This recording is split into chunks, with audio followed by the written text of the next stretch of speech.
Assalamualaikum warahmatullahi wabarakatuh. Saudaraku yang dirahmati Allah, bayangkan jika waktu salat subuh tiba, lalu engkau berkata dalam hati, masih ada waktu hingga zuhur, aku bisa berbuat lebih nanti. Atau ketika matahari mulai tenggelam, engkau berkata, semoga esok pagi aku masih hidup, aku akan berubah nanti.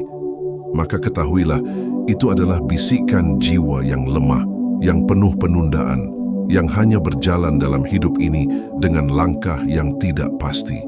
Inilah jiwa yang digambarkan oleh Imam Al-Ghazali dalam Bidayatul Hidayah. Jiwa yang berharap esok datang padahal belum tentu sempat sampai. Jiwa yang menunda amal padahal kematian tidak menunda datangnya. Jiwa yang hanya hidup dengan angan bukan dengan amal. Salatlah seperti salatnya orang yang akan berpisah dengan dunia, sabda Nabi SAW.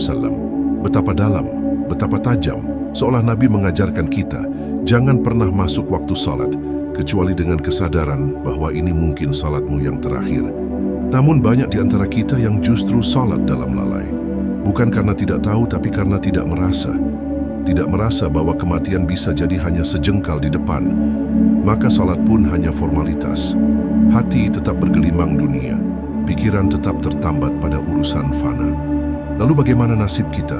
Bagaimana nasib mereka yang tahu kebenaran, tapi tetap menunda-nunda untuk berubah? Disinilah letak kejujuran hati kita diuji. Coba bandingkan, ketika menghadapi musim kemarau yang panjang, manusia begitu serius mempersiapkan air, tanaman, dan persediaan. Tapi ketika kematian mengancam, mengapa kita begitu santai? Padahal neraka jauh lebih panas dari musim kemarau. Padahal azab lebih pedih daripada kekeringan. Refleksi ini penting.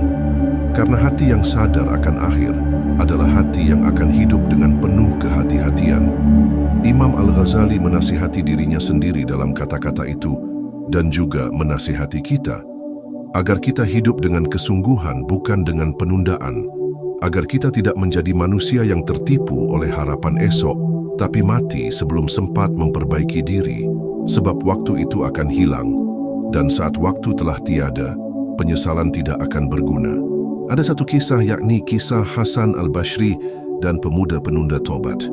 Suatu hari seorang pemuda datang menemui Hasan Al-Bashri, seorang ulama besar dari kalangan tabi'in yang terkenal akan ketajaman nasihatnya dan keluhuran ilmunya. Dengan wajah yang tenang, si pemuda berkata, "Wahai Abu Sa'id, aku adalah seorang pemuda yang sering terjatuh dalam dosa. Aku tahu bahwa yang aku lakukan salah, tapi aku berniat bertaubat. Hanya saja, aku ingin menundanya hingga usiaku lebih tua. Bukankah Allah itu Maha Pengampun?" Hasan Al-Bashri memandang pemuda itu dengan tatapan tajam tapi lembut. Lalu ia menjawab, "Wahai anak muda, apakah engkau sudah mendapat jaminan dari Allah bahwa engkau akan hidup sampai esok hari? Jika iya, silakan tunda taubatmu." Pemuda itu terdiam. Hasan melanjutkan, "Celakalah engkau, bagaimana engkau merasa aman dari kematian yang datang tiba-tiba padahal engkau masih dalam maksiat? Apakah engkau rela jika malaikat maut mencabut nyawamu saat engkau belum sempat memperbaiki dirimu?" Pemuda itu menangis, luluh hatinya. Ia pun bersimpuh dan segera bertaubat dengan sebenar-benarnya taubat. Hasan Al-Bashri kemudian menutup dengan kalimat yang mengguncang hati, "Janganlah engkau tertipu oleh panjangnya angan. Sesungguhnya panjang angan itu adalah racun yang mematikan hati." Hikmah dari kisah ini, menunda taubat, menunda amal, menunda memperbaiki salat adalah permainan syaitan terhadap hati manusia. Ketika kita merasa masih ada waktu, saat itu pula kita sedang digiring menuju kematian dalam keadaan lalai. Dan kematian yang datang saat lalai adalah kerugian yang tak bisa ditebus dengan apapun. Saudaraku, jangan menunda lagi. Mungkin salatmu yang berikutnya adalah yang terakhir. Mungkin zikir hari ini adalah penyelamatmu di alam kubur. Mungkin sujudmu yang barusan adalah penentu surgamu. Maka jangan tunggu esok, jangan tunggu nanti.